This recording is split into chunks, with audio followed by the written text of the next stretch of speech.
टाकायचं शाबुदाणा 1-2 तास. मग ते असं मस्त असं भिजावं. भिजून झाल्यानंतर त्यामध्ये शेंगदाणे, भाजलेल्या शेंगदाण्याचं कूट टाकून घ्यायचं हवं आहे तेवढं.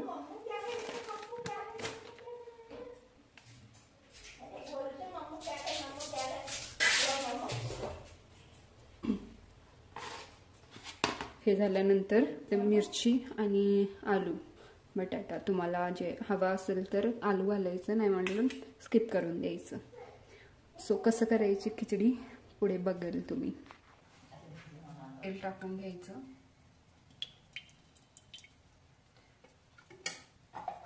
तुम्ही जेवढ्या क्वांटिटीमध्ये करते त्याप्रमाणे तेल टाकून घ्यायचं.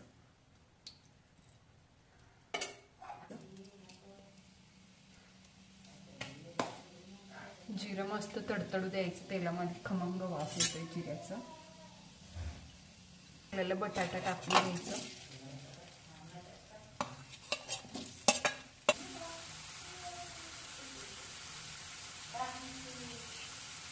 त्यामध्ये मिरची टाकून घ्यायचं.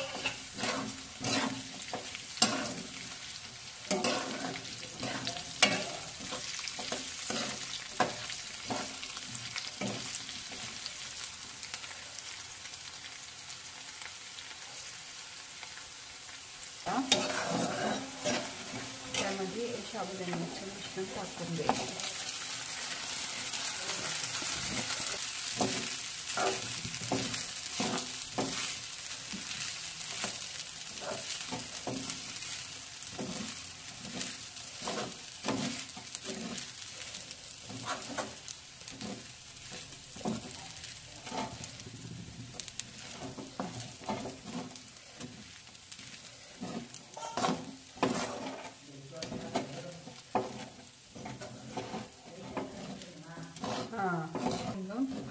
थोड्या वेळेला एक 5 मिनिटं वाफ देऊन घ्यायचं.